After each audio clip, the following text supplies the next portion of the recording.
Welcome back, everyone. Hola. This is episode 111 of the Jiu-Jitsu Dummies podcast. We are brought to you by Black Belt Digital Marketing. Anything you need to build your business on or offline, website design, Google Ads, graphic design, printing, we can help. Check us out at Black Belt Digital Marketing on Instagram or our website, bbdigitalmarketing.com. That's right. You can request a free review of your online presence. That's kind of like the entry to our flagship program. We'll tell you where all the bodies are buried, what you're doing right, what you're doing wrong, and how we can help. All right, so again, check it out, bbdigitalmarketing.com. My name is Milton Campus. I'm a brown belt, training out of South Florida. We got Bo behind the camera. Yo. Look who decided to join us. Hey, ow. Toothache? Yeah. What happened? Mr. Sword I had a cracked tooth, and then it got infected, so I had to have like surgery on Saturday. So I don't want to jinx myself, but it happens in threes. You got Bo with his new toofuses. You got a cracked tooth. Dude, it was crazy. I was. What do you say? I don't want it to happen to me next. No, man. I don't know. I want you to crack 10,000 followers. How about that? Don't be opening beer bottles. Don't be opening beer bottles with your teeth. Yeah, and you'll be fine. It's all definitely good. Don't do that. It's all good though. I'm healing. All right, guys. Everybody, welcome. Don't forget to like, comment, share, click the subscribe button on YouTube. We really appreciate the support. Joining us today is Gabriel Sousa. There it is. Sosa? There it is. Sosa. We're super excited. Black belt, Gabriel Sousa. Everybody, right. I think, definitely the world is What are you talking starting about? to recognize him post ADCC. Yeah. Post Mikey Musumeci. Yeah, big submission. victories. Some big victories. Deep runs. I think deep this has runs been in his tournaments. this has been his year, right? I mean, And it's been a big year for him. Yeah, and if you've been a gi fan, he's been pretty hot for a while. He's been killing it on the gi side. scene, Yeah. IBJJF scene. Yeah. Euros. I mean, if you look at his, I always look at BJJ Heroes. Yeah. It's just like first place, second place, first place. It's just He's up there. He's just like a run. So let's do a quick few shout outs and then we'll get him in here. Thank you to our friends over at Flow and Roll. Sean, What up, Sean? Hands down, the best custom gi and no gi gear in the business. I'm just going to say, I know Sean listened. Sean, I'm wearing this big, bright green shirt because I'm out of shirts that fit me. What happened, bro? I need a double X now, all the working out and the eating. Yeah, I got you. So I Double need XL. some double X. I love black, Sean. I definitely always want to rep for you on the show, and I'm sick of wearing the Jiu-Jitsu Dummies logo tee. So if you got anything you want to send our way, you know the place, you know the address. Hands down, the best custom gi and no gi gear in the business. Don't believe us? Visit them on Instagram at flow_n_roll. Check out all the custom designs they have. I mean, it's literally now like academies across the country. People are really starting to recognize the pre-order program. We did it for the gi, for the no gi kit that we're doing for the show, for the Peace Love Jiu-Jitsu set. It's coming out. So it's very cool. I got got to order the extras that I wanted, but the pre-order paid for the majority of what it would have cost me. It was a couple $100. I ordered more. I paid a couple $100 for the stuff. I had enough money to cover what we needed, like the minimum, which was kind of cool. I'm like, oh, this is great. It works. So we ordered some extra stuff though, so that we have some winners that are going to get some stuff, and then I got stuff. Make sure that I got some extra stuff for us. It's a proven system. If you don't know what we're talking about, go check out Flow and Roll, flowandroll.com. Again, at flow_n_roll. Reach out, send them a message. It's a flowandroll@gmail.com if you want to send them an email, but talk to them about or ask for an explanation about the pre-order program. It's a great way if you're a gym owner to get everything that you need. Low bar of entry. You won't have a lot of out-of-pocket. He'll actually wind up sending your stuff to your students or anybody that orders, and then you get your stuff that you need to keep in stock for the gym. Very little out-of-pocket. It's a great way of doing this. And for those of you who just want to get onto the website and order a T-shirt or get a gi or even a belt, That's right. They do embroidered belts as well. Flowandroll.com. You get 20% off with code JJD. You sure do. Okay. BJJ box. I checked the mail on the way down. We didn't get a box yet. I sent Tony a message, hoping to have a new box on the next show. Box? Excuse me. What's in the box? We'll hopefully have a new box on the next episode, and we'll get to do an unboxing. So the BJJ box is Jiu-Jitsu's favorite monthly subscription box. It's delivered to your door filled with premium Jiu-Jitsu and grappling apparel, equipment, supplements, supplies, snacks, and more. They find the best products. Actually, Sean's supposed to be doing a rash guard with them. Really? For their rash guard, yeah. That's cool. They've been talking. I think it's finalized. I'm not sure exactly when it's going to happen. So that means that Flow and Roll is the best product? Flow and Roll is going to be in the BJJ box soon. That's BJJ math, everybody. And I'm happy to say, I mean, they probably knew of each other, but, because of the show and they're both sponsor, I've always said, hey, you guys got to talk. Mm-hmm. So each box includes 4 to 7 items that you're going to love. So, it could be the VIP box has like a T-shirt. We've gotten beef jerky. We've gotten sports drinks. Foot rollers. We've gotten foot rollers. Kinesiology tape. We've got Oh, you know how to say. You've been practicing. I've been practicing. You could get you'll get an email with like there might be a program code, like a 15% off of an instructional master class or some type of master class, right? Something related to fitness. So lots of cool stuff. The box is always going to be cheaper than the combined total of all the products, right? So you're always you're gonna be getting a lot of value for your subscription. Typically, like we get the VIP, what's called the VIP box, but they have other boxes that you can get again, like quarterly with the rash guard, or so you can kind of mix and match it. There's tiers. So look, go check them out. thebjjbox.com. Get $10 off your first order with code JJD 10. There you go. And again, hopefully we'll have a new box next week. Shout out to Neutral Zone CBD. No matter if your aches and pains are coming from lifting weights at the gym, rolling on the mats, or just the daily grind of life, Neutral Zone has a product for you. Find your Neutral Zone by finding the best products for your pain wellness so you can continue your active lifestyle. That's right. NeutralZoneCBD.com is the place. Code JJD for 25% off. Oof, okay. Quarter? 25% off. That's a lot. That's like a hole. You cut Bro, it. that's a lot. That's a lot. All right, guys. Let's get Gabriel Sousa in here. Let's do it. Let's do it. I'm excited. All right, brother. All right. Hey. And welcome, Gabriel. How you doing? Is it Gabriel? Gabriel? How do you like to be? How do you say it? If I'm speak with a Brazilian or Latino, I say Gabriel. Okay, I'm used to saying it. I think I just did a hybrid of it. Yeah, Americans sometimes they have a hard time, so I think Gabe or Gabriel. I say Gabriel is the way that I would normally say it. Sounds good. The Puerto Rican in me wants to say Gabriel. Well, you got to remember he's in Apex, North Carolina. Yeah, they just call you Gabe. Yeah. Well, welcome to the show. Thank you for doing this. We appreciate you coming on. I know we wanted to have you on for a little bit. I know one of our sponsors is one of your sponsors, Neutral Zone. So we had been talking about you. I brought you up. He's like, "Oh yeah, we're working with him," and it was just like it was just a natural to have you on. So again, thank you for doing this. I was more like, holy smokes, that dude has such an impressive performance at ADCC. And he's Neutral Zone. Yeah. Let's go. I want to talk to this guy. So let's start from the beginning. We're gonna go right back to the beginning. Tell us how you found jiu-jitsu. Give us the history, and we'll get the conversation going from there. Yeah.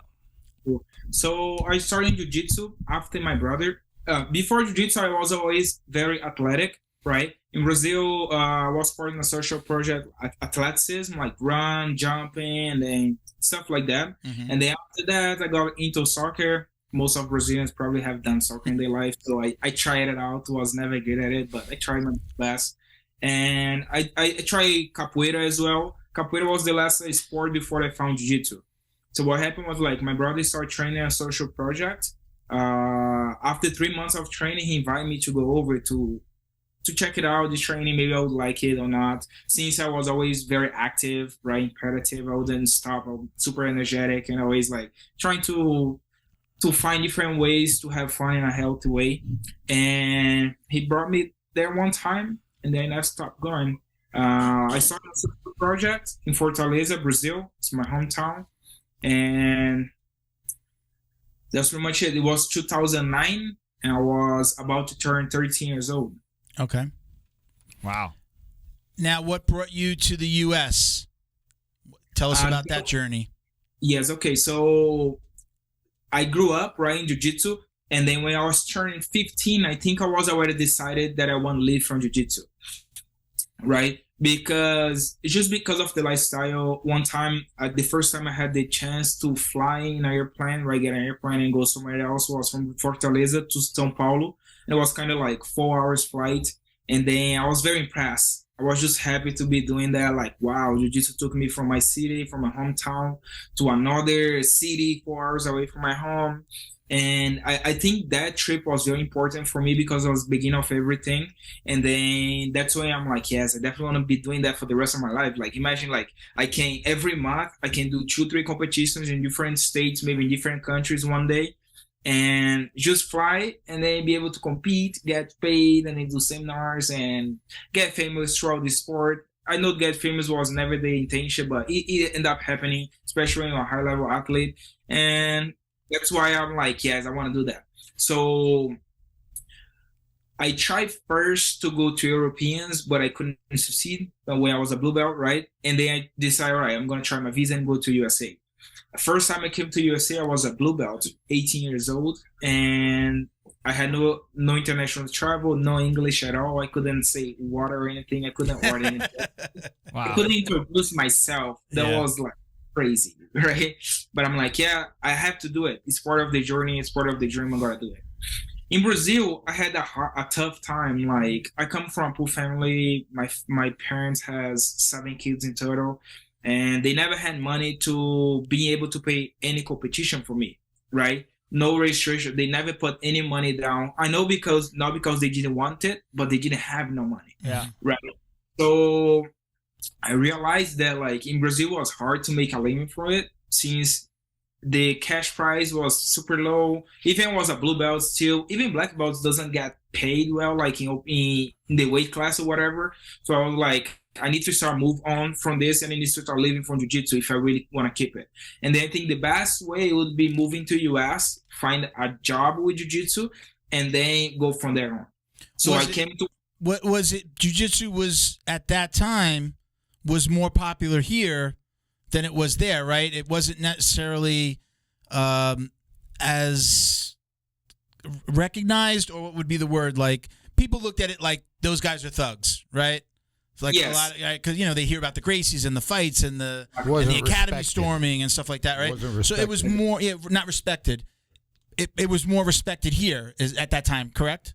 I wouldn't say more respected, but like in the USA, you can make a good living from jiu-jitsu. Okay. It's different. In Brazil, it's hard to make a living only from jiu-jitsu. I'm not saying that right now it's way easier because we have so much resource, right? I think the best thing what Brazilians is bringing to academies in Brazil is like the methodology, the way they work in the USA. They are very professional, like with the way they organize the academy, keeping everything, playing everything, looking great. So it's like that professionalism is start here in the USA. So that's why it's like you can make a good money out of jiu-jitsu. Okay. You can have your own school and make money. Here you get paid way better to compete. And also the quality the quality of your life here is better, like with the jiu-jitsu than it was in Brazil. Most of the people that I knew that had gyms back then in Brazil, they would have like a side job to be able to pay like the expenses and to survive, right? Wow. But now a lot of academies, especially in São Paulo, here in the south as well, a lot of academies is getting like in another level as far as professionalism, like great academy, good looking, they spend a lot of money, like, and they learn the way how to work with, like to make the business. You know what I mean? Like, jiu-jitsu is a great art, but if you don't know how to make the business, you're probably not going to be able to make money of it, right? And back in then, when I started competing, even to states close to my house, I was always doing rifles, right? I would get like 45 rifles and then try to sell it for however I could, just to be able to pay tournament expenses as far as like registration or flights, anything. Saying rifles like a gun? A rifle? Raffles. Raffles. Raffles. I'm sorry. It's okay. I know. Rifles? You selling rifles?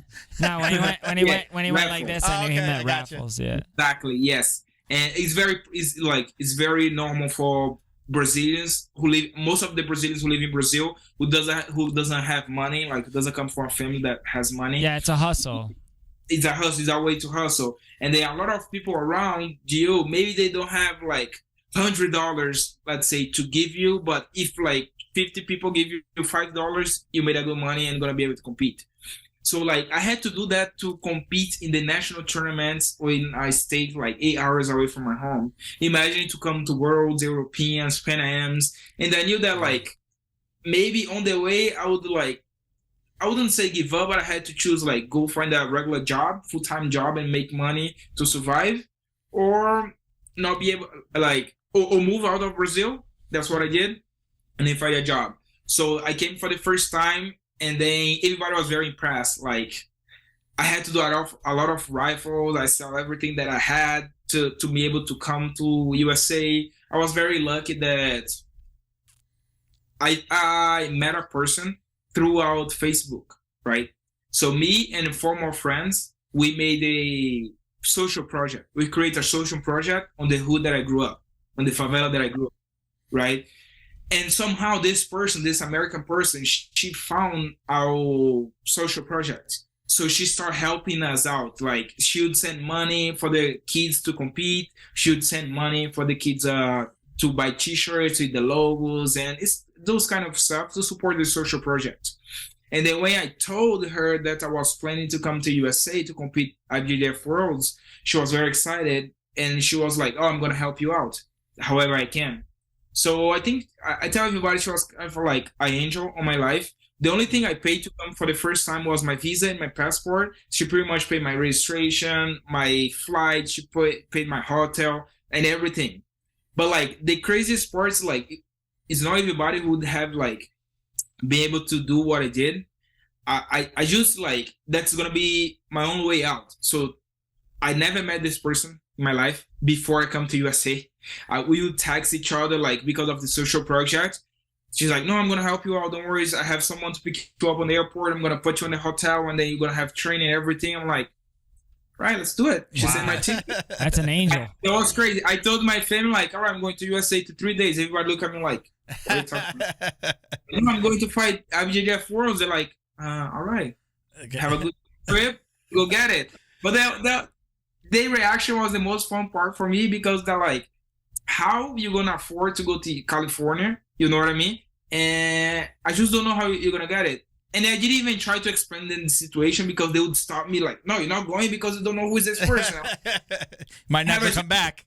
Yeah, I told them like, don't worry, I have a sponsor. They're gonna pay everything, and that's it. They're like, all right, good, going good. And then I made to the finals. I got second place, and then there was the. What age was that? 2015. 2015, I was 18 years old. 18, okay. Blue belt, yes. Adult, right? And how old are you now? I'm 26. Just turned 26. So that was like the thing that changed everything in my life. So I came back, my family. So when you turn 18 in Brazil, that's when you usually finish high school and then go find a job, right? And since I come from a poor family, it's already routine. It's already like, as soon as you finish high school, you go find a job and they help you in the house and then we go on from here. I'm like, all right, cool. And then like, I had the pressure of my family, like, you need to find a job. It's about time. It was like June. You've been already 6 months without making money, without working, without helping out in the house. There was like a lot of pressure. So whenever I came to USA and then I placed second at the JJD Worlds, that's when my family started like believing more. Like, oh, he can actually make it happen through jiu-jitsu. So I went back to Brazil. I spent 9 more months, right? I went back to Brazil in June, July. And then the next year at PANS, I came and I won PANS as a purple belt. Like 3 months as a purple belt. Fresh purple belt, won PANS. And then went back to Brazil. And then I talked to the head coach, our head coach, Marcel Zahardiola, the founder of ZR Team. And I told him, like, look, I don't want to keep going back and forth from USA, Europe, or anything because I don't have money. Maybe one day I won't be able to afford, and I don't want this to happen. And then our visas, usually, every time you come to US, you can spend 6 months. I told him, like, you think you can find me somewhere to stay? And maybe, I don't know. I find, whenever I'm there, if I have a place to sleep, it's fine. I'm going to make my way through. And he's like, yeah, I have his nephew live in Cali. Then he make the connection, and then I flew to Cali. And then for the first 6 months I was living in the USA, I was living on the mats. It's like, it's very normal. It's very common in Brazil. but like I was leaving a mat in academy very clean, so it's like it was much easier for me. You know what I mean? I had of course my air mattress, but like that was easy. I would do it again. For me, when I tell people, they're like, "Oh, you live in the mat? You didn't have nothing, no stove, nothing to cook." I'm like, no, it's normal for me. It's like it's nothing crazy, you know, because I also like pursuing my dream. That was the beginning of the dream, and I knew I had to go through some hard time, like everybody does when you start a new business, when you start a new journey in your life. So it's like it's just part of it. And I'm like, yes, I'm enjoying it. And I was always like, for the first 2 years, I was going back and forth to USA and Brazil, just because the visa, I didn't have money to apply the athlete visa, and they applied for the athlete visa, and I live in California all the way to 2019, December of 2019, and then I decided to now take a break from teaching, so I went back to Brazil. I went to Europe and I traveled for a little bit, teach for the Europeans, and I was gonna come back to USA. I came back to USA for Pan Am's 2020. COVID hit, shut down the country in 3 days. I'm like, all right, see you guys. I'm going to Brazil. Peace. So I went back to Brazil, spent 7 months, and then meanwhile, Diego Ramalho is like a best friend of mine. We used to live together in California. So when he got in Cali, he was already a black belt. I was a purple belt. We lived together. We was roommates for most of the times we live in Cali. And he's told me like, look, now California is not looking good right now. It's right at the beginning of the pandemic. Everything's going crazy out here. I got an opportunity to go to North Carolina. I'm heading out there. So he came to North Carolina. So he was always inviting me to come over, like, oh, come check it out. Everything here is totally different from California as far as traffic, as far as everything. He's like, it's for us. Two different worlds, man. Yeah. Exactly. And then he's like, for us, here looks much better as far as business and life in general for us here is gonna be much better, since I don't like a crowd cities. I don't really like it. Yeah. So like I'm like, yeah, California for me I was done with Cali. So that's when he came to North Carolina, and then 6 months later I came. But my idea was not to stay. I just came here to visit him, his students, that he was doing a great job out here. And then eventually the opportunity to open up my own academy came, and then probably like 9 months later I was in North Carolina. I opened up my gym. It's been a year and a half. Great journey. I can't complain. Met so much like great people. I'm so grateful for my students. They are my family, you know. Since all my blood flame is in Brazil, like my parents, siblings, everybody in Brazil, I feel like having them with me is very important, especially throughout like competition, win, lose, loss. It's like it's very important. And I'm so glad that like the community that we building out here, the environment is like it's sustainable and also is like supportive to each other. What does your family say now? You know, you went from, hey, you can't even help with the bills, or you can't pay your own way, to now. What do they say? What's their feedback? I mean, for me, it's kind of it's funny, but like they tell me that like I'm one of the inspiration for them, because they saw where I came from and where I am right now, and I'm so happy that jiu-jitsu not just helped me like my life financially, and also I'm able to provide to my family. You know, like throughout COVID, I was able to help my family. That was like priceless for me. I'm like, I came from not being able to help you out in the house, and now I'm able to support you and I help you guys out. And I have like six siblings. I have 8 nieces and nephews, like a huge family. Wow. Be able to help them out with jiu-jitsu, for sure, they are like very grateful for that. What's the age range? Where do you fall in the age range? Are you older? Baby. Or you're the baby? The baby brother. You're the baby, huh? Yeah, wow. Yeah. It's more funny. Like they tell me like I'm an inspiration for them. I have achieved so much in a short period of time, and then it's like it's good to hear from them. You know, since like I'm the baby, 26. Everybody else is older than me, 2, 3, 4 years. So it's like it's very good. Does anybody else doing jiu-jitsu? Yes, I have a brother. He's in London right now. He's in Europe. And we planning for him to come to USA around September, October. He's a black belt as well.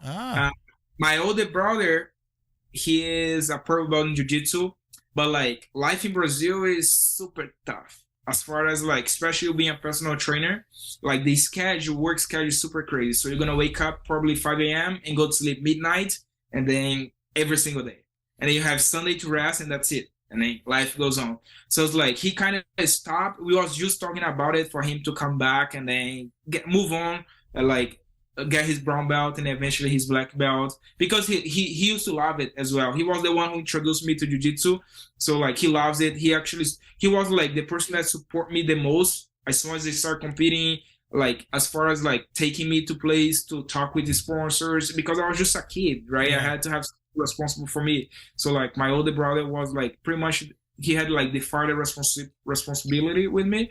And then every time he see videos of me fighting, he always message me like, man, I want to get back at it. I'm like, just find the time, do it. Do it. Yeah, you could probably come here and work half as hard and make twice as much. Probably, right? Right. Why is he in London? What brought him to London? Was it jiu-jitsu? That was the other one. He's talking about the one that's still in Brazil. Oh. Yeah.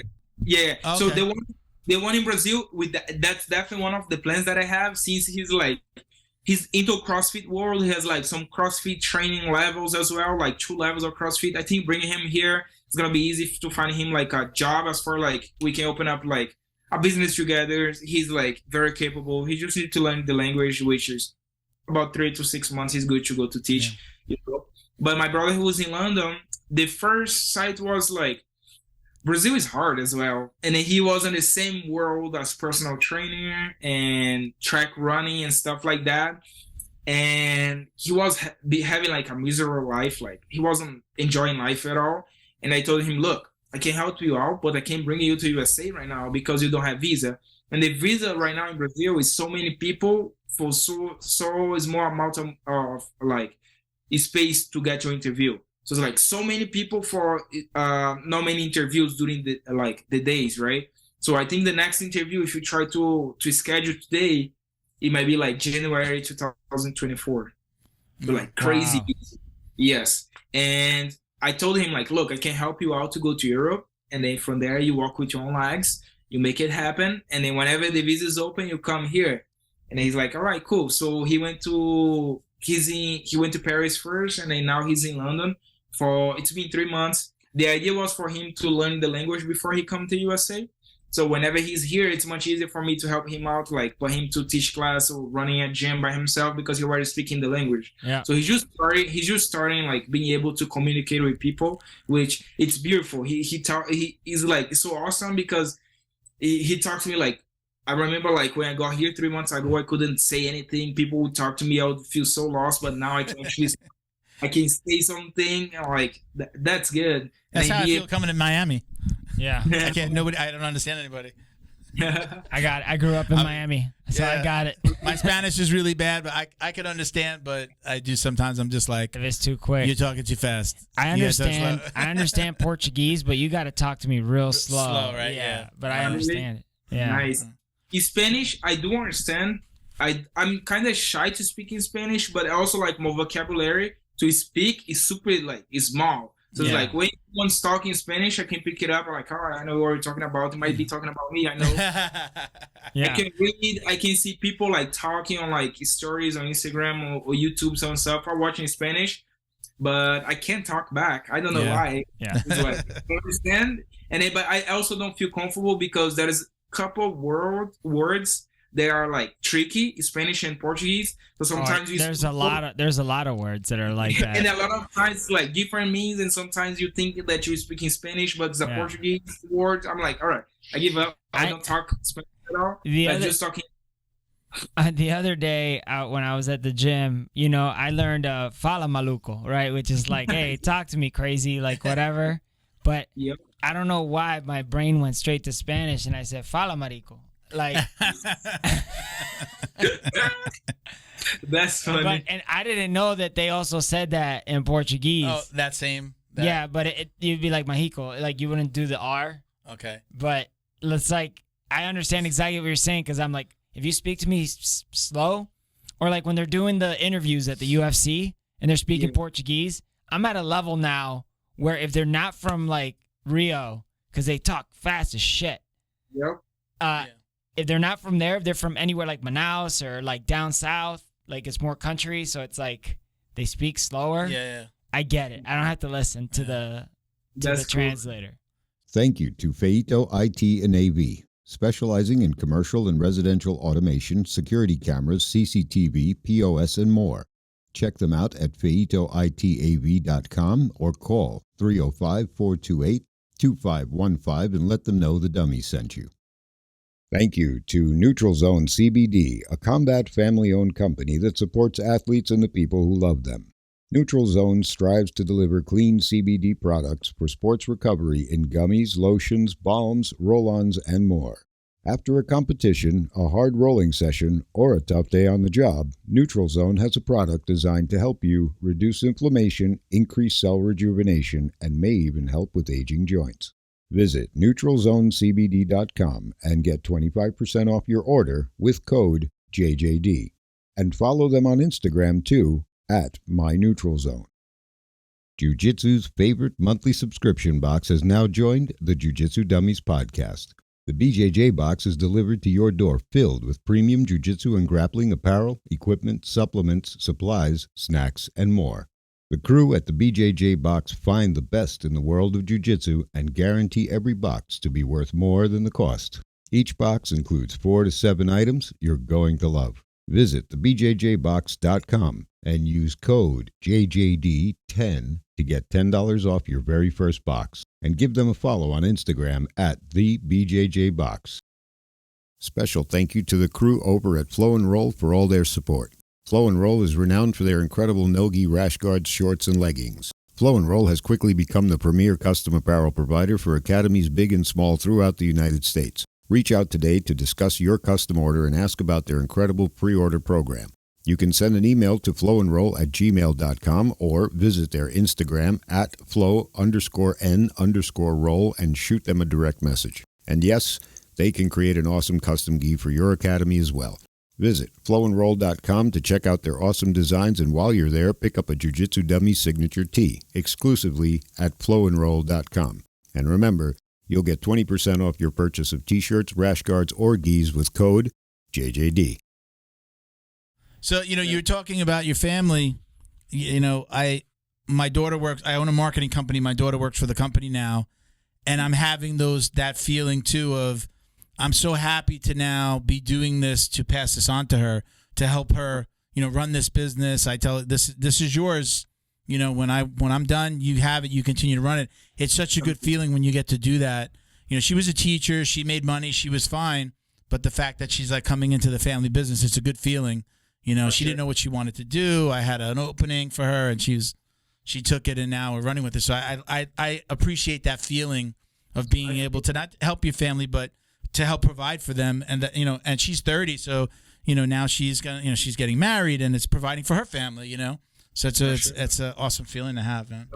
Yeah. So let's talk about the ADCC and your run here. Tell us how that all came about and getting invited to compete. Just tell us about that part of the journey, because I think that's where, right, a lot more people know about you because of the last ADCC. So yeah. So tell us how you got there. So ADCC, I think I punched my ticket the day that I submit Mikey okay. Musumeci, and everybody saw it. And then right after I beat Cole, and then that day I lost to Cade, but like after that I did a great run in a lot of no-gi tournaments, and I think that was like a very good start, and I was improving a lot in no-gi, right? And then competing gave me a good rhythm, and then the eyes was on me, and then I believe I was even before getting invited, I was one of the best 145, 155 fighting no-gi, right? Maybe I was not a specialist because I never focused full time on no-gi. A lot of people are focused full time either in gi, traditional way. A lot of Brazilians are focused 100% in the gi, and then a lot of people focus 100% on grappling. I was never this type of person. I was training in both ways. Gi season, put the gi on. No gi season, take the gi off, and then go there and then show a good work and then work hard and make a way through. And then as soon as they announced the trials, I'm like, yeah, I have to go to Brazil to win the trials because I'm pretty sure I'm capable of it. But the thing is, like, right now, my green card is processing, so I'm under a process. And then if I leave the country, it means that like I gave up on the case. Yeah. Right. I cannot leave the country at all. It's been like a year and a half or so. And I'm like, well, sounds like I can't leave the country. I can't do the trials. I was actually very, very upset about it. And then eventually, as soon as the trial was over, I got the invitation, which I was very happy. I was like, wow, that's crazy. Come like being a traditional gi fighter my whole life, and then now being able to do the biggest grappling tournament in the world. Yeah, that's the biggest one for sure. I'm like, yeah, I'm definitely like one of the best in the world. Now it's time to work hard to make a great performance, and then the result, of course, you always want to have a gold medal, but if it didn't happen the first time, but I made my way to the finals. So I proved a lot of people was wrong. A lot of people wasn't counting on me. A lot of people was sleeping on it. But I just did my job. I worked hard for the 3 prior months of ATC.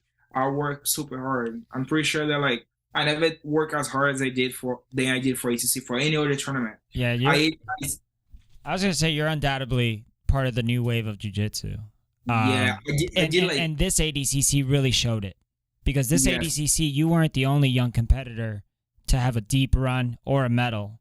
Yep. There was a lot, and it really just showed. It was almost like a changing of the guard, I think, this ADCC. Yeah. And you were part of it. And then I did a great run. There was 3 months that like I trained super intense. I went up to New York to train with DJ Torres, 2 times ATC champion. And then for sure they had a lot on my knowledge as far as being able to train under the rules, get ready for that type of rule set that I was not used to it. My whole life I also fought IBJJF. So heel hooks was never allowed. My wrestling was like, it was all right. I could take some people down, but like I didn't know what I was doing. So like going through a camp, Coach John, he was working with us. He's the head coach, wrestling head coach at Essential. He's the one who takes care of the camp, JJ Torres camp. So it's like, undoubtedly, that was the best experience of my life.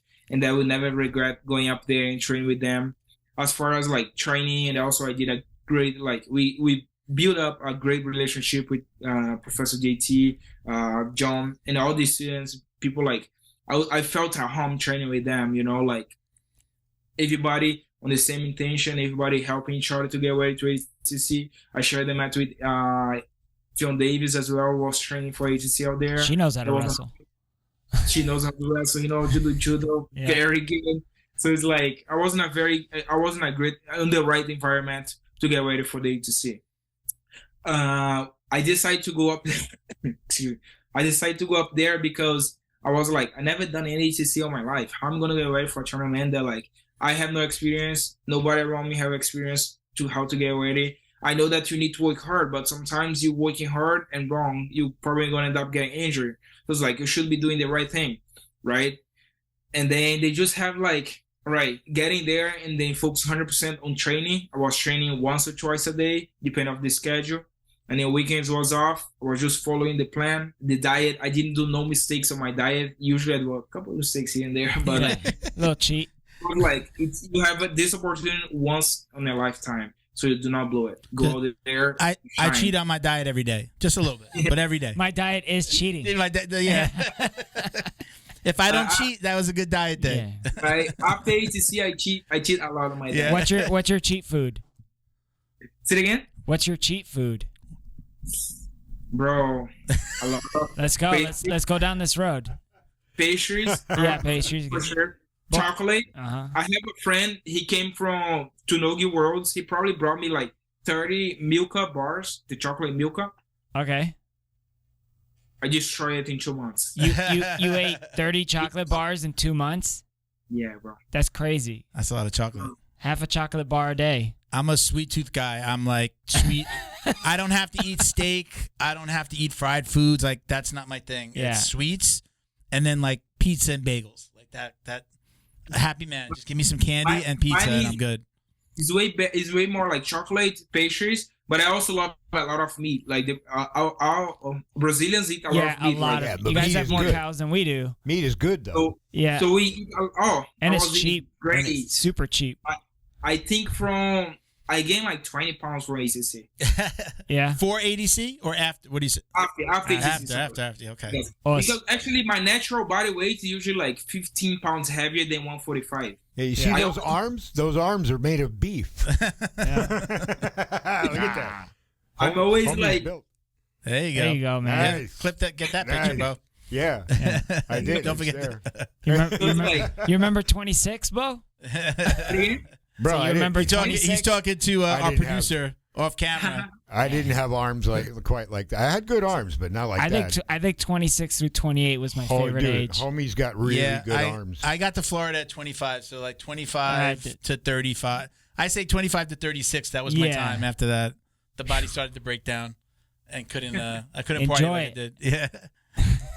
Good. Let me go back to. I had a question about. You talked about the transition from gi to no gi. What were the hardest parts of that transition for you? I think mainly the heel hooks.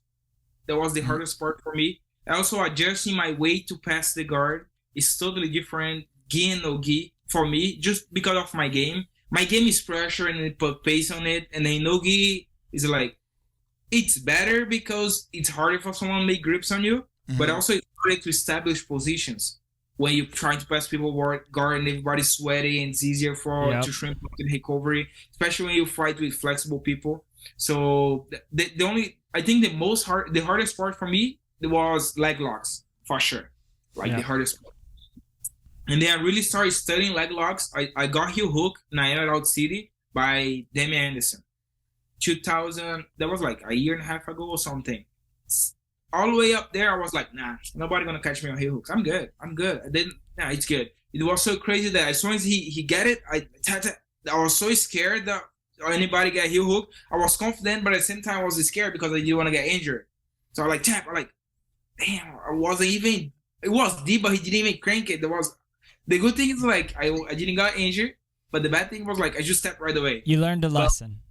Yes, that was like the key for me. That was a great lesson for me. Yeah. I think I had to lose that tournament to make me to work harder as far as leg lock. Yeah. If you see my couple last match that I did an Ogi, I fought very good leg lockers. They wasn't able to attack my heels, foot lock, anything. Yeah. Because like I got in a point that like, all right, I need to work on this. My guard press is good. Some submissions are good. My guard is all right, but the leg lock need to be great. You know, especially like I know that it's gonna be hard for you to see me with my back on the floor because I feel way more comfortable going for wrestling right now or passing guard. So end up on my back, I'm not uncomfortable end up on my back, but I'm way better on my feet, on my knees passing guard. Yeah. So that's where you're gonna be. And then the percentage of someone pull up a leg lock from playing guard is much higher. So I'm like, all right, I need to invest more time, stud more, and drill more out of how to escape the leg locks first, and then how not to get there. Leg entanglements, and then like there was a whole process that I have to go through. Maybe I'm not the best guy who escaped leg locks, but I got a good amount of knowledge, be able like to protect myself and be able to go out there and not be super scared, focus 100% like, oh, he's gonna get my knee or something like that. Yeah. So it's like that was a great like. A lot of people don't know how to deal with when they lose, right? They lose a tournament, they just get upset and that's it. When I lose a tournament, I probably missed something or I did something wrong. So I go out there, I stud, I sit down and think a little bit, what did I do wrong and where I can do better? And the leg lock, the Emerald City was my mistake. Not my mistake, but my weakness. And then, boom. There you go, and you patched it up. And then I think in the last couple of years, jiu-jitsu swinging the other way now, where there's a lot of systems that counter poorly entered leg locks. So if people are lazy on ashi, there's a lot of back takes from there. If they're lazy on 50-50, there's a lot of guard passing from there. You know, and there's even arm bars now and omoplatas from shitty leg entries. Yep. So I think it's just a natural cycle of jiu-jitsu. I think it's happening again. Do you think that the leg locks are like a fad? Not a fad, it's just, but like it's the thing right now. Like, there's not much left in the body that wasn't paid attention to. Right. You know, is it something that like they'll be? What's the thing that comes after leg locks or like leg locks? So leg are here to locks, stay? leg locks are Like you old. just said the counters. You were talking about the counters, So right? leg locks are old, and I know you know that. So I know they- everybody they've knows come that. Leg back locks. around. No, what it is that leg locks used to be frowned upon. For the main reason was because you could hurt somebody, and back in the day that you couldn't get an MCL or an ACL the next day like you can right now. The technology wasn't there, and then you also didn't teach it because people are stupid, and then they're gonna do stupid stuff. Yeah. And then it was like, okay, now we're gonna introduce it after the whole John Danaher Death Squad. Not saying he invented it, but he definitely made it popular. I think he perfected And it. it was a huge weakness because it was like, wait a minute, this is in the rule set. Like, we could do this and we're purposely not doing it. Let's take advantage of it. It's a strategic move to win. Then that caused, it's like it caused ingenuity, which caused competition. And now I feel like jiu-jitsu is better as a whole because my kid's 8 years old and he paying knows. attention to the whole body now. Yeah. My kid's 8 years old and he's like, how did he win? And I could say to my 8-year-old, heel hook. He's like, oh, dope. Like, my kid knows what that is. Yeah, my kid knows what leg entries are. My kid knows what a foot lock is versus what a heel hook is. Are you teaching students at your school leg locks and heel hooks very early? Not just age wise, but belt wise. Are they learning right from the beginning? Yeah, because like for me, I think like if you learn earlier, it's first for me like the way I understand is like the way it works, right? The mechanics, how you do this, how to finish. So I think if you're a white belt, not a brand new white belt, of course, but a white belt, you've been like training for a year, 8 months, a year, and then you're gonna be in an open mat. And then probably people are gonna try to attack your heel. If you know the very basics escapes, you might be able to free. If you maybe it's too deep, I already tell them like just tap. Do a white belt, don't try to go too crazy, but try to learn it since as soon as you can. Because like I just learned when I was a black belt. If you learn now as a white belt, whenever you get a black belt, you have very good attacks and escapes. So you're gonna be comfortable. It's not gonna be a thing that's gonna bother you. Yep. So it's like I try to tell them not to focus on it because they're not allowed to do it. But I tell them like you should learn how to escape. You should learn how to protect yourself. So you really didn't really start much in the way of leg locks and leg entanglements till you were at black belt? For me, yes. Yeah, right. You were mostly a gi player. Always. And then it just wasn't like, I guess, the traditions as well. It's like and grew up in the social athletics. I mean, here, which is like the YMCA. Most schools before Danaher was like, you're not even going to learn. You're not even addressing legs till brown belt, if that. Exactly. If that, right? So that's crazy, man. How satisfying was it to not only avoid Mikey Musumeci's leg locks, but then to like you were an underdog in that fight, yes? That you were considered the underdog, yes? Yeah. Right. How satisfying was that win? I know you always have that scream at the end of a win. How satisfying was that? It was like, it's crazy because like, especially when people doubt you a lot, it's like it's just like sweeter. Amazing. It's a sweeter victory, right? Yeah, I show them that like it's not the way you guys think. I can also fight. I'm very good like everybody else. Like everybody else is good, but if I catch you in one of my moves, if you're on a good day, I believe that everybody has a good day. Like the day that you wake up and like that's it. I'm gonna beat whoever's in front of me. Doesn't matter. I be strong, whatever. I'm gonna beat you. That was that day. It's crazy because he was thinking about that. There was the bracket. I never thought about that would go first with Mikey. For some reason, I never thought. And then that was like right after Damian made me tap, like 3 months after. So I was like, maybe they're gonna put us in first because it has, I wouldn't say some beef over there, but like they just fought, so it's gonna be good because I really want to fight him back. Like anytime, like I want to go after him. Who doesn't want to get it back, right? Yeah. Right. And then I was like, it's gonna be. And then the first person of the bracket was him and someone else. I'm like, wait a minute, it doesn't make sense. I have no clue who I'm fighting now because there was 8 athletes, and then I think on the other side, on the top of the other side, that was me and Mikey, and then that was crazy. That was like one of the best days of my life as an athlete. Yeah. Just that was good. Not because I beat him itself, but the tournament at all. You know, it was like, there was a great run. That was your day. That was my day. Yeah, my weekend. Yeah. That was close. But that was a good weekend, though. my just from my hobbyist perspective, I love the North South. So that's my coach gets mad at me when I use the North South because I use it so much. He's like, "Come on, Milton, dude, let's try something else One trick already." pony. Yeah, but I'm going with the whole, do it 10,000 times and then you'll perfect it, right? Hey, man. So that's absolutely my go-to, and then transitions into other submissions from that. But I love the North South choke. Nice. In my very first tournament as a white belt, I laid on a guy's face. We wound up in North South, and I was just laying on his face, and he submitted aggressively. He was like, ah!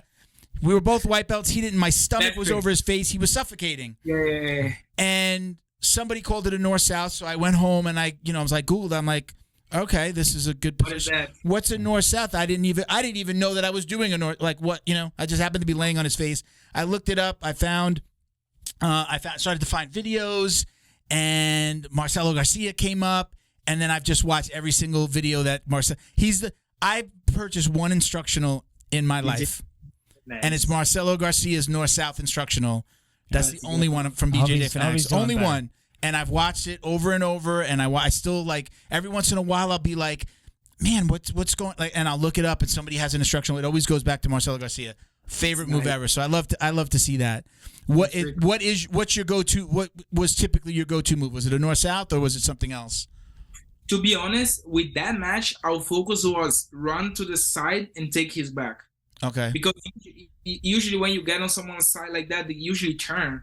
But like I think he tried to turn facing me, and I'm like, I'm gonna just enjoy and get North South. And it's crazy because that was very like, it's just crazy to say, but like a month that was training that. So it's like one day I got in with Diego, right? Diego Romario. I'm like, bro, I'm getting side control in North South a lot, but I'm not being able to make nobody tap. Like, I don't know. I need to pull up something that people can't realize. So a lot of the moves I was doing, everybody was training was already catching that. Like, I know where you're going for. I'm going to just avoid. And then like, come here. Have you seen this North South choke? I'm like, nope. I'm like, go for it. Marcelo Garcia's does something like that. I know Isaac Baez does as well. So I'm like, all right, show me. And then he showed me. I'm like, sounds great. So I started training at the academy pretty much every day, trying to make people tap. And then he got better. As soon as I passed the guard, I'm like, the idea was like, I was ready to, the mindset was take his back and choke him out. But like, it just felt natural to pass the guard and knock out and then fight his leg and attack the neck. And then when I was attacking his neck, he was like gargling. And I was like, oh, deep. That was pretty good. The one thing that I realized about, I've been doing it since I was a white belt now. I'm a 3-stripe brown belt. I still do it every chance I get, especially when the coach isn't watching. The one thing I realize, and when I tell other people, like usually if I get something on somebody a lot, I start to try to tell them like how to defend it because it's not as fun. I want him to know how to defend it, so I have to work harder. You're not playing on God mode? Yes, sir. What's that? You're not playing on God mode? Yeah, I don't want to. It's no fun for me to just submit you with the same thing, but I want you to learn, and then it's helpful, and I like to help instruct. Even though I'm not an instructor, I definitely love to give tips. But what I realized early on, I was never taught any defense. It's always defending the mount, and then mount like lower body, how they're gonna pass my guard. There was I've never to this day like received instruction on how to stop somebody that's going north-south. Yeah. Not from like a guard position or like maybe even from side control. I love it from knee on belly. They start to, you make them wince, they take their head off the ground and then you can grab it. I've never received instruction. So I always, when I tell people that like, how do you always getting that? I'm like, to this day, no one's told me how to defend. Like, no one's expecting you to go north-south. Everybody's expecting you're in the side control, knee on belly, past the guard, right? So I learned early on that I was like, oh wow, nobody's defending this. Well, if nobody's defending it, it's an open hole. Yeah, it's just like this freaking window. You're right. It's like now that I think about it, it's like I don't think I've ever been taught. Who's taught you? Who's teaching you like, hey, you are in north-south. What are you Yeah. doing? Because the only defense I know is like what that Detroit Dust guy does. Just bite him. Just bite him. And I do. You know what's weird is not weird. I mean, you did it. It was an incredible north-south choke. But usually with guys that like to go inverted, they'll throw their legs over the top and try to take your back. You know, you got to get super low. You can't be on their chest. You know, I got to get my face on the side like an Alex. We have a young kid. He's like 19, super flexible, very athletic. Also I can't. I won't do it on him. I won't do it on him because he throws his legs over. He gets his hooks into my, under like my arms, and he's taking my back, or like around under my waist, and he's taking my back. I'm like, what the? How did I get here? Nobody had done that to me. Nobody had tried to take my back, but they tried to do kind of Ezekiel. When I'm north-south, they try to do Ezekiel. Yeah. So, like the way they try it, and sometimes it kind of get tight, so I need to release it, free, and then go again. Yeah. But like they try to take my back for some reason. Yeah, like invert guys that like to invert or are super flexible. I've always got to. You got to get low. You got to get low quick as soon as you have it in. You know, you got to be off to the side. Head is here. You know, like chest as close to the ground as possible, so there's no space for them to get it. But yeah, again, my favorite move. I love to see it when I see somebody hit it. I think I've only seen it like a handful of times, if that, in the UFC. Like you don't really. It's not like this super popular move. I'm always wondering why people don't go to the north south more. A lot of guys will go like they call it north south, but they're going for Kimuras and they're going for they go north south, but they expect you to like turn to a side. Yeah, I'm talking the choke though. I love that choke, and I think it's underused. And I definitely, like I say, to this day, I tell people when they ask me like, how do you hit that all the time? I said, when was the last time somebody taught you how to defend somebody going to the top? Yeah, not really, and you got to get out of it quick. I got my defense. There's defenses once you're in it, pushing up on the neck and getting in here, but then there's some counter. We have one of our original co-hosts, Junior. He used to just get under my neck. He would just get under my neck and push it, or use his knuckles and push up. He would get me off, but then there's a nice little transition. If he's hugging me here, then you can just transition to the side and then pick up on the elbow. Yeah. Throw your leg over his leg. You're both laying the same way, looking up, and you're pulling up on the arm. Yeah. Pull up on the elbow.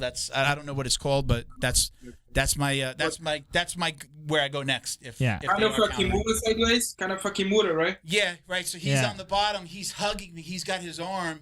If he's got his arm under me here, I'm just holding. Now, if I'm in the north south and I've got that arm, I know I can go all the way down and finish.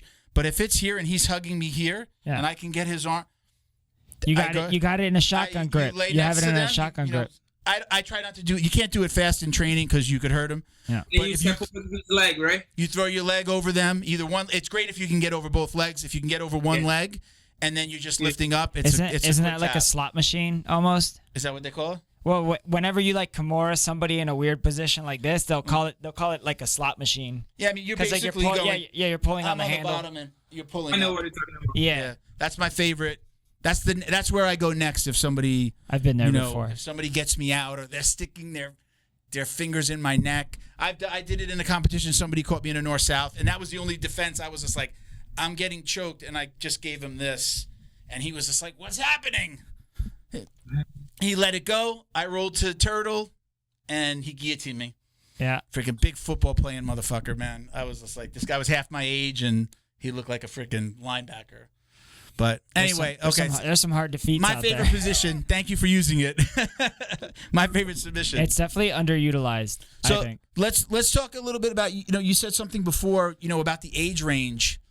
Like, this is your prime. Yeah. Right? This is your prime, I would say, right? Mid to, like, some people say, oh, he's a young kid, he's 18. No, like, when strength and intelligence come together with that training, that's like 26, like to maybe 35, like this, or 25 to 35, right? This is that time. So, like, this is just the beginning for you, right? I think he's at the beginning of his prime, not even in his prime. Yeah. That's what I think. You've got, I think you have these 10 years from F25 where you forget about the business side of jiu-jitsu, but just like the intelligence around jiu-jitsu, understanding position. You're a black belt. You've been training long enough, but it all starts to come together. Like, sometimes things just click. This is when the training, the knowledge, Well, I see it as a jiu-jitsu fan. You know, I see it as a jiu-jitsu. I have my opinions of you as if I have my opinions of like other high-level competitors at any sport that I decide to watch. And it's like, you're also very lucky that you're coming in, like I said, in a new wave. You're not a 26-year-old you when like, let's say Marcelo Garcia was also 30, or like in like end of their prime but still super prime, like 33, or like Lovato, or I know I'm mentioning people that are not in your weight class, but anyways, like those style of people. Yeah. You know, it's like this is I think the most popular, in my opinion, that jiu-jitsu's ever been. There's people who are taking it seriously, because even back in the day, the really, really good guys still partied a lot, I think. Yeah. And because you could do this and you weren't making tons of money, right? No, there weren't a lot of schools, so they were making tons of money because there was nobody sharing the knowledge. It was the whole crayonche days, dude. Like, you could just. But I don't think they're not making money like they are now. No. The companies, the sponsors, the ability to open a gym. Everybody knows what jiu-jitsu is. You could do your own business. Jiu-jitsu is a vocabulary word almost. It's like, you know, you say mental jiu-jitsu. Yeah. Or, right, people use the word jiu-jitsu knowing like it's this grappling crazy thing. Like, don't try your mental jiu-jitsu on me, right? Like trying to tie them up, right? So like people know what jiu-jitsu is. Oh, that thing in the UFC. My wife will say, you know, she explains it. They wrestle on top of each other. They're two guys laying on the floor. I'm like, babe, thank you. You know, come on. But let's kind of talk about that prime. How hard is it, not just for you, but for other competitors, to really kind of put their ego aside and go and train with like a JT Torres? You know, like you said, like, you know, you're killing it out there on the match, you're killing it in competition, and then you say, all right, I'm going to go train under this other person. A lot of people wouldn't do that. They would say, no, I'm going to, you know, you kind of want to train against those people. How hard was it to like swallow your pride and start like seeking out instruction as a black belt from other people that have been there before? To be honest, for me, it was super easy because I'm very friendly with everybody. I don't fight nobody. I don't throw anything on internet. I'm super calm person, super nice person. I try to be nice to everybody. And then I think, like, for me, as much connection, as much knowledge I can get from different people is better for me. You know what I mean? And then as far as, like, I look if they have anybody in my weight class to compete from the essential. So I'm like, I don't think it would be great for me to ask them to go train with them while they have another athlete. I think it would be inconvenient on my part to go out there and maybe someone else can. But, like, I got there, I look it up, and then I think there was nobody from Essential in the ADCC. So there I messaged Professor JT. And then as soon as he said, like, yeah, so I was like, hell yeah, I'm definitely going. I see you guys in a little bit. And then, like, for me, it was easy because back in the days when I was blue belt, we would, like, I cross-trained with, like, my close friends, not everywhere, but my close friends. We used to train on the weekends, you know, just us. So it's like, learning from different people was always like, I think that I taught myself that, like, you need to be open. Even maybe like you have something to teach me, it might not be useful for me, but I'm gonna listen what you have to tell me. If I'm gonna digest, if it's good, I'm gonna keep it. If not, I'm gonna just push it away. So it's like, I think that's the best way for you to improve in jiu-jitsu as well. Like, you're getting views from jiu-jitsu from different people, right? JT, I think he's 32 years old. He is 2 times ADCC champion. He fought many IBJJF worlds. He fought many IBJJF gi and no-gi worlds. Many different tournaments. So much experience in the jiu-jitsu world and the grappling. You know, so it's like, yeah, it would be a great opportunity for myself to talk to a person like that, to share the day, to see how the routine is. You know, like how much they have built up. If it was hard, if it was easy. It's never easy for anybody. But like having them to share the experience with you, like in person, is totally different. You know what I mean? Yeah. Like, I think that was one of the lifetime opportunities that I had. And then right now, I don't do that too often. I'm now in New York up there training with him because I have to run my gym as well. And then right after ATC, I injured my knee, so I had to take like 3 months off to heal like 100%. So I got back in training in January, and then slowly finding my way up, dropping a lot of weight. I was way too heavy. Like I said, I gained like 20, 25 pounds after ATC. So now I'm getting back at it. I'm definitely planning to go back out there and then train with him, because it was like a great experience. And then I would definitely like share this thought with anybody, like put your ego on the side, put anything that you think that's gonna be bad. You're just gonna earn, like just gonna be great for you. Go out there, have a great time, try to get as much knowledge as you can from different aspects as well, not just jiu-jitsu, business, the way he thinks, the way he eats, the way he prepares himself. Like it's always very like it's a unique opportunity, Like you're a very fan of Gordon Ryan, go out there. I mean, if you can, if you have the opportunity, of course. It's not everybody. I think it's not everybody who has access to everybody, But like, I want to go train at artists to see how do they do it. Take 2 weeks and go out there. Like give yourself the opportunity to learn from different people as well. I think it's the same. It's way better than a seminar for me. Going out there and spending a month. It's like a month, a whole month. It's not like 2 hours. I'm going out there. It's 2 hours. He's gonna teach one thing. No, it's like I'm picking up brain, a mindset, and then jiu-jitsu, the way he runs his gym. So like he's doing a beautiful work out there. And then I also visit different people in different states, different countries as well. So like every time that I go to different gyms in different countries, and then I see a person doing something different that I don't know what he's doing, I'm like, can we talk a little bit? It's like, what are you doing? You need to understand what you're doing. Like, you need to show me this. And then the person, of course, everybody's very humble into the jiu-jitsu world, They're like, as soon as you're friendly to everybody, they're not gonna, no, I'm not gonna show you. No, they're gonna be there. They're gonna be teaching you, and then we're gonna share experience.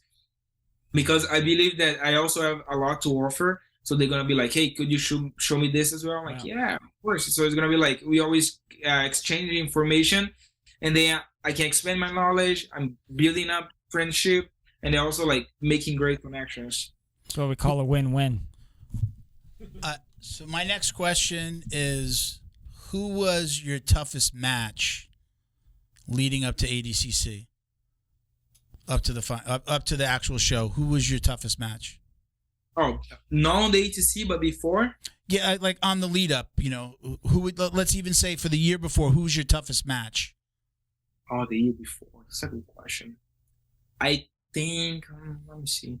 Win or lose, too. Win or lose, just because maybe, there's a loss in there somewhere. Sometimes you win, That wasn't the toughest one. Like you said, like with the heel hook you tapped early, like that wouldn't necessarily be your toughest match, but who would you say out there kind of, had your number and you had a tough go in a match? That is few people, to be honest, that they give me a hard time when we fight. But definitely Diego Pato. Yeah. We always go out there and kill each other. So it's like, and for him, it's very like, I never know what's coming. Sometimes he throw triangles, arm bars, his heel hook game, leg lock is very good. And he's very, very, very flexible. It's just crazy. It's just annoying to fight him. Yeah. So like, and then I beat him on the ATC. So like for me, it was like a great, like the ATC run was like the best thing that could happen. I was like, please, you just make it happen in the semifinal so he can fight and he can beat you. And then definitely beat him. So that was great because he beat me 3 times, different match previous that. So it's like Diego Pato was like tough match. Also Cole Abate. That kid's ridiculous. He's just so good. And then the first time I saw false ripping, someone doing false ripping on me, was him on a match. Imagine like someone pull up something that you never saw in your life. Yeah. And then you don't know which way you go. Wasn't he a blue belt? He was a blue belt, I think. Yes. Yeah, because he got purple right after that. Yeah. And now he's brown. Then I was like, he's really good. And I don't know what he's trying to do with my leg. Yeah. And then eventually he pulled out the heel hook and he did a deep heel hook. I think he did 2 or 3 false rippings on me, but I didn't know which way to go, what to do. And then like after that, I started like, all right, I need to learn what is false ripping. And I learned it. And I went on. I was gonna say, I think he learned it from Craig Jones, if I remember correctly. Probably. Yeah. I know he does very well what he's doing. So it's like he's definitely one of the upcoming stars, no doubt. He have achieved so much on a young age. He has a good mindset. He works hard, you know, the way that I see him, you know, and yeah. And yeah, I would assume like Cole and definitely Diego Pato. We had a lot of worlds throughout our black belt career. Gi and no gi. Oh my God, that was crazy, but that was good. And then also there was another guy in the gi, Iago Jorge. He's from Cicero Costa. He used to be Diego Pato teammates.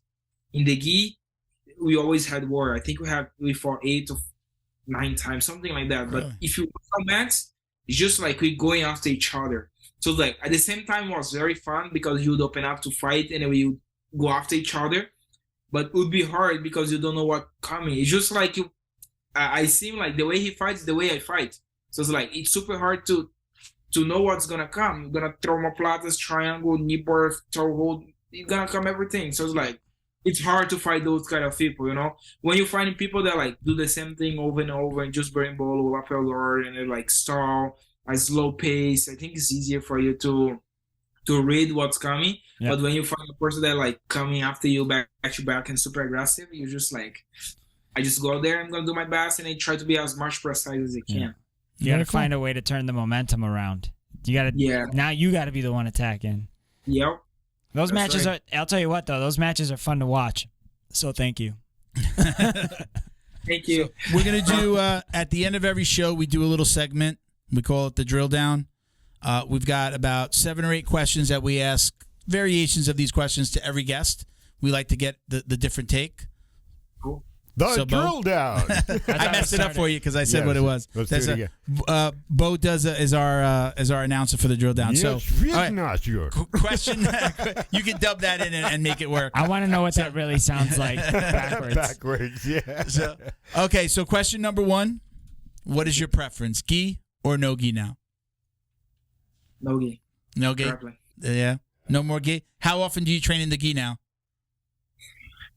Barely train, to be honest. Yeah. I try to help my teammates, to be honest. I try to help my teammates to get ready for tournaments. But my focus right now, I'm decided to go 100% on grappling. Okay. I never focus 100% on anything in my life as far as gi and no gi. I'm doing no gi over gi. Okay. That's where the money's at. So now, the money also, like, it's more excited for me to fight. My weight class, most of the people do a lot of 50-50 stalling game. I know when you're in a level that like you can outwork everybody, you're gonna be able, but I'm not on that level in my weight class in the gi. So it's like, I think as far as like my result on the ADCC, I think I'm way closer to be one of the best 155 or 145 in the world no gi than I am the gi. So that's why I'm focusing 100% on the grappling. That's a wise choice. Have you heard from, or do you have any desire to fight in like a one championship on these cards where it's this true mixed martial arts card where there's grappling in a cage? You know, have you thought about that? Is that something that's come up at all for you? Yes, it's definitely one of my goals for this year, if I can get it. The hardest part for me is just because I can't leave the country right now, and the usually is in Asia. I know they're doing one May 6th or 5th in the USA, Colorado. Yeah. Mm-hmm. I definitely want to get out there. The matchmaker had contacted me, not for this tournament. They contacted me end of last year saying they want to watch me on one, and then I'm just waiting. I think when the right time is gonna come. I don't want to rush nothing. No skip, no steps. I think I will be ready whenever the opportunity comes. I'm gonna be ready to display out there my jiu-jitsu, cool, man. Great performance, and then of course I want to be the best in what I do, and if I'm able, I want to fight and win the belt, and then Don't forget about us little guys. You got to come back on the show when you have that belt and come back on and do this again. So our second question is now preference: takedown or pull guard? Takedown. Takedown. Always.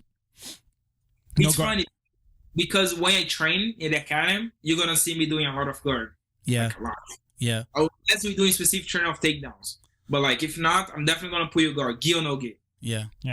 But cool. Like, go out there compete. It's just natural to go after people and try to take them down and pass the guard. I just feel way more comfortable. But that's why also like I focus on the academy to play guard, because I think it's not my weakness, but is my guard game is not too strong as my past. So I try to get it even. It's kind of hard, but I'm getting there.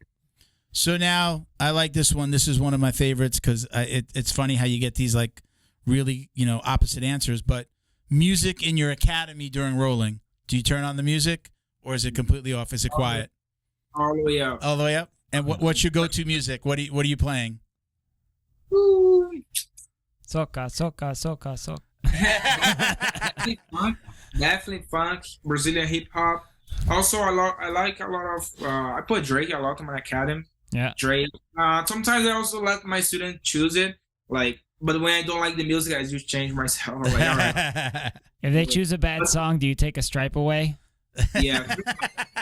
We go next round. Give me that stripe. Right, we go next round. Yeah. I'm gonna show you you're doing a bad job. You listen to bad music. But definitely, like, I feel also sometimes I forget that, like, I don't forget, but sometimes, like, I don't like to put English music. Some English music has, like, not very good lyrics, especially like raps and hip hops, So like, if I put in Portuguese, anybody can come in my gym. Nobody gonna understand why you Brazil. Like, I have 20 people on the mat, just one or two are gonna understand what's singing. The curse, but they'll hear the curses, is what you mean? exactly. Yeah. So the beat is good, like the beat is good. The flow, you can flow. So it's like, it's better in Portuguese than English for me. Yeah. But like, I listen to everything, to be honest. Okay. Yeah. Now, do you watch a lot of jiu-jitsu, not just like competition footage or studying footage, but do you just get to sit down and watch a WNO when you're not competing in it? As a fan. As a fan, or you somebody that, I got to tune in, I'm watching that this weekend. Is that you? Yes. Are you going to watch, do you watch the UFC? No. You don't? Wow. It's a big card this weekend. It's probably the most stacked card. Really? Yeah. John Jones is back. Okay, the king is back. I'm gonna watch it. There you go. I'm just letting you know. I grew up in Brazil with my friends. We used to watch every weekend that had UFC. We'd get together, get pizza, and watch the whole UFC. Yeah. But like, after I didn't get bored about it, but I was like, I don't want to watch UFC, and I just stopped. It's been like years since I watched one UFC fight, unless it's like, all right, and he said who this fight. I want to watch his match, see how he is. He's doing. I'm watching it. Maybe Khabib was fighting. I watched Khabib last match. Khabib against Conor. Conor, yes. I watched that match. So it's like very few matches I watch here and there, but I don't follow up the UFC. You know what I mean? It's just like, all right, I have nothing to do today. All right, let's watch My UFC. coach, who used to be his coach, we met at the same. We trained together for a little while. My coach will only watch the UFC when it's like a Brazilian headliner. Guy. Like if it's not a Brazilian who's also like a grappler, who's a jiu-jitsu. Most Brazilians are jiu-jitsu guys, but unless there's a jiu-jitsu black belt, he's not even watching. But he'll watch those fights that it's a big name. Every single UFC match that I've ever watched with friends, even like when we watched it over at your house, if anybody wins with anything that resembles anything that's jiu-jitsu, everybody that does jiu-jitsu is like, jiu-jitsu, bitch! Jiu-jitsu! We're proud, loud and proud. So who's your favorite competitor? Who's your favorite jiu-jitsu competitor to watch? Nowadays? Just from a fan's perspective, new, who do you old, like? It doesn't matter. In the jiu-jitsu universe. I used to watch a lot, let's see, Rodolfo Vieira, Bruno Malfacini, Leandro Law. I used to love all those guys fight, like very good OGs, like fighting forward, very technical, super fast, and then aggressive. Those three was like the best guys that I grew up like watching, right? And I also like Men's Brothers, just because Mendes brothers, yes, because they guard pass, they back takes, just so good. Yeah, their style of jiu-jitsu is super fun to watch. Yeah, constant movement, slow, fast. Yes, moving forward.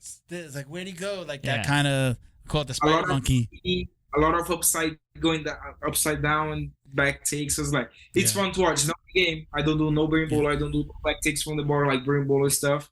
Yeah. But like I enjoy watching because it's very precise. You need to be very good what you're doing. It's like it's very tricky. People are like, it's easy. All right, go out there. It's not easy.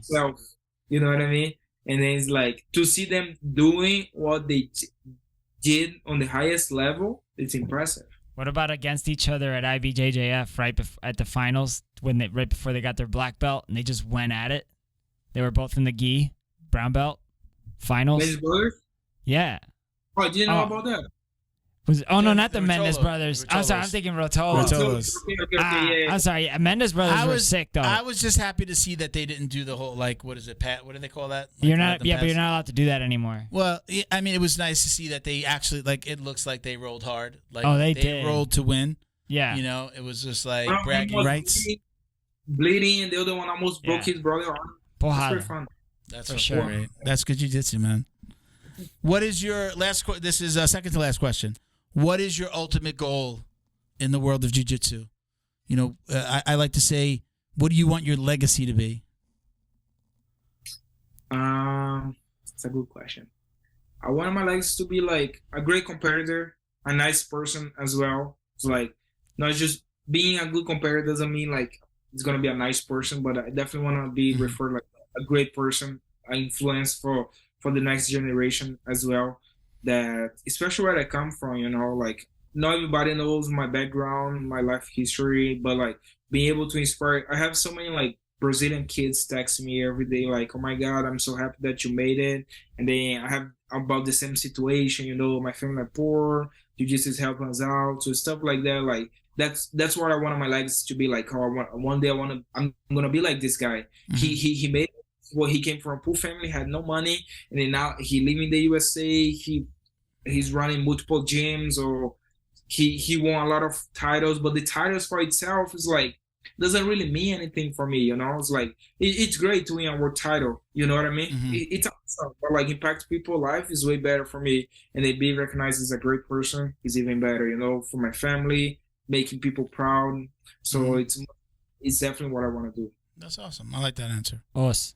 So our very last question, even though you prefer no-gi now. That's a very important question. Do you or do you not wash your jiu-jitsu belt? Yeah. I do. hit the green button. And like obvious, right? It's like that was easy. Yeah. It's funny now that like when we ask that question, it's a little bit more. It used to be like, no, you're not supposed to wash your gi belt. Now it's a little bit more like, yeah, duh. We just went through a pandemic. Of course you wash it. Yeah. You're supposed to. That's disgusting. He's sponsored by Neutral Zone. Yeah. I mean, you gotta be clean. Gotta keep it clean. Let's do that. Let's give out some shout outs. Go ahead and this is your time. Shout out any sponsors, anybody you want to say hello to or thank you to. Go ahead.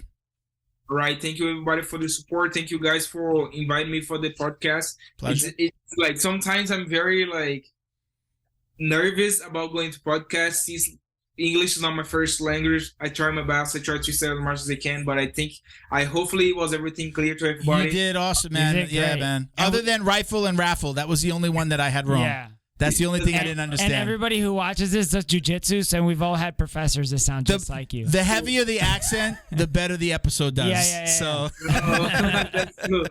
So I definitely want to give a shout out to my new sponsor, Roll Forever. I just closed out with them on the team. Thank you guys for having me. Buteria also for the gi support. And also we've been together for the last 3 years. I would like to say thank you for Neutral Zone. Keep me clean, of course. Also send me some CBD stuff. Like, very good stuff. You guys don't. We love it. Right here, man. I don't know if you can see it. We got it right here. And make sure that you guys get yours. Yeah, absolutely. And let me see who else. Anyone? Let's not forget your gym chat. Tell everybody where your gym is, the city, and. All right. So my gym is located in Apex, North Carolina. We like 15, 20 minutes away from Raleigh. If you guys in there, send me a message. And then you're definitely more than welcome to come and visit us. And gonna be a good training. Definitely hard, just like Brazil, porrada. And maybe hot. Maybe depend of the day, depend of my mood. I'm definitely gonna turn on the heater so we can. I love it. It's gonna be fun. We train in the AC down here in Florida. It's always hot. Florida? I mean I don't blame you. Yeah. Florida. It's super hot. We could be like babies about when the AC goes out at the gym and you walk in and it's super hot. Yeah. Be like, oh, come on, man. And the coach would be like Brazilian style today, baby. Yeah. This is how we do it in Brazil. You gotta crack the doors open. Yeah, man. So go ahead. So Apex, North Carolina, and the name of the gym is ZR Team Apex. ZR Team. All right. Any other sponsors you want to shout out? We did Neutral Zone, Roll Forever. Wake Oasis Coffee, the best coffee in Apex. The guys has been sponsoring me since ADCC. It's been a great ride. Thank you guys, everybody who watch and support. Love you guys. All right, man. Good, like I said, don't hang up. But thank you very much for joining us. Thank I you. really appreciate you doing this. We'll put this out next week. So we recorded, but we're gonna put it out next week. We'll do some cool posts and things like that. Please share if you can, and we'll let the world know you're on the podcast, man. All right. All right, brother. So hang on, man. Thank you very much. Thank you to Neutral Zone CBD, a combat family-owned company that supports athletes and the people who love them. Neutral Zone strives to deliver clean CBD products for sports recovery in gummies, lotions, balms, roll-ons, and more. After a competition, a hard rolling session, or a tough day on the job, Neutral Zone has a product designed to help you reduce inflammation, increase cell rejuvenation, and may even help with aging joints. Visit NeutralZoneCBD.com and get 25% off your order with code JJD. And follow them on Instagram too, @MyNeutralZone. Jiu-Jitsu's favorite monthly subscription box has now joined the Jiu-Jitsu Dummies podcast. The BJJ box is delivered to your door filled with premium jiu-jitsu and grappling apparel, equipment, supplements, supplies, snacks, and more. The crew at the BJJ box find the best in the world of jiu-jitsu and guarantee every box to be worth more than the cost. Each box includes 4 to 7 items you're going to love. Visit thebjjbox.com and use code JJD10 to get $10 off your very first box. And give them a follow on Instagram @TheBJJBox. Special thank you to the crew over at Flow and Roll for all their support. Flow and Roll is renowned for their incredible no-gi rash guards, shorts, and leggings. Flow and Roll has quickly become the premier custom apparel provider for academies big and small throughout the United States. Reach out today to discuss your custom order and ask about their incredible pre-order program. You can send an email to flowandroll@gmail.com or visit their Instagram @flow_n_roll and shoot them a direct message. And yes, they can create an awesome custom gi for your academy as well. Visit flowandroll.com to check out their awesome designs, and while you're there, pick up a Jiu-Jitsu Dummy signature tee exclusively at flowandroll.com. And remember, you'll get 20% off your purchase of t-shirts, rash guards, or gis with code JJD. All right, man. That was awesome, right? Pretty cool. Yes. Yeah, it was really cool. What are you talking about? That was an amazing story. Yeah, man. That was like He's very cool. that was kind of like I it's felt like almost I like just- a nice rags to riches story, man. I felt like I watched and it's still going. So we're only in the middle of that book. Not Yeah. even. We're in the beginning of that book. Yeah, You said it. You said it's like he's at the beginning he's of his at prime. the beginning of his prime. Yeah. It's like, He's yeah. going to have more story to tell. That was a really- Slumdog years. Millionaire story. I'm really Over happy, the next 10 years, he'll have a lot more story to tell. I'm very happy that we had him on. I Very, was very motivated guy, too, man. we were watching him for a little bit, and it was just like, yeah, this is Isn't it someone that funny we're on. how we've had a couple of guests who've had these interesting stories of either coming to the U.S. or doing, getting into jiu-jitsu, and then some magical person appears in their life and help them out. Yeah. Didn't Richard Bressler have somebody like that, I think? Yeah. Yeah, he did. He did. And there Horian was- Gracie.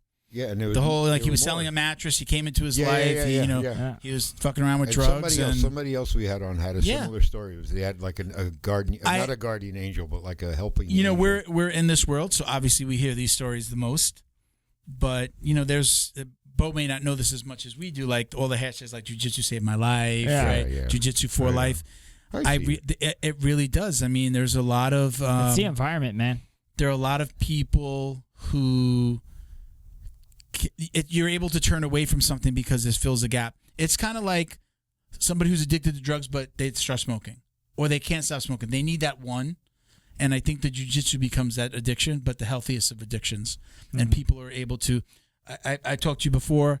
I was saying I had such a bad day yesterday. I just wanted to go to jiu-jitsu. Yeah. I needed to get that out. I was tired. I was worn out. My shoulders are killing me. And I was just like, that's the thing that's going to make me feel better. And I felt way better. My shoulders still hurt, but I felt way better getting out the stress of the day. We talk about it all the time. I always mention my wife hated jiu-jitsu in the beginning, but now she's like, you should go to jiu-jitsu. You should go. Make sure you go. I'd be like, oh, I'm so tired. She's like, go.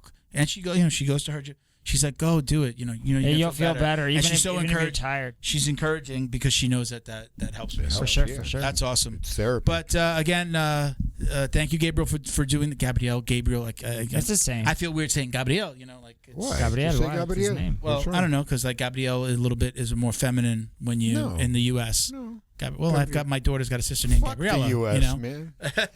Anyway, It's Gabriel. Gabriel we Sousa, just lost thank you for America. doing this. We really appreciate it. Thank you for joining us. I thought that was amazing. Yep. Check us out on Instagram at Jiu-Jitsu Dummies, on TikTok at Jiu-Jitsu Dummies Podcast. One day you'll get that right. Yeah, no.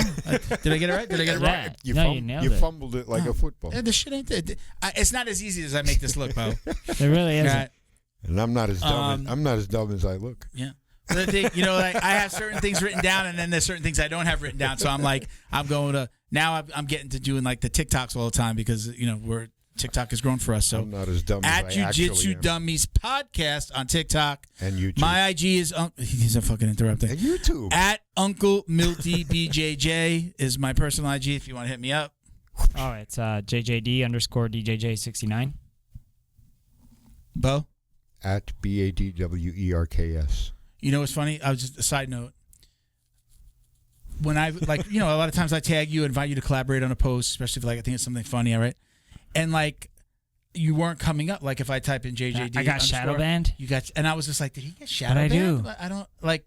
Was it but all the meat stuff? I usually don't see that. It's all. I'm like gun ho for meat. Like I don't post anything political. It's jiu-jitsu and eat meat. I had to totally type out the name before it auto populates. No and, way. Yeah. So I knew that you'd love that. Baby. Yeah. The Illuminati got you for meat comments. Miguel got shadow banned with what? Your 800 my followers? meat, yeah. It is a Don't meat beat thing. your meat. They don't Just want eat you, the meat. They don't want you eating meat, bro. All right, Yeah. guys. I appreciate you guys. Thank you for doing this. Thank you for everyone out there listening. Peace, love, jiu-jitsu. Right? That's all it is, man. Oos. You're still That's stuck the old on one. it. I like it. We're going to have to bring that back. All right.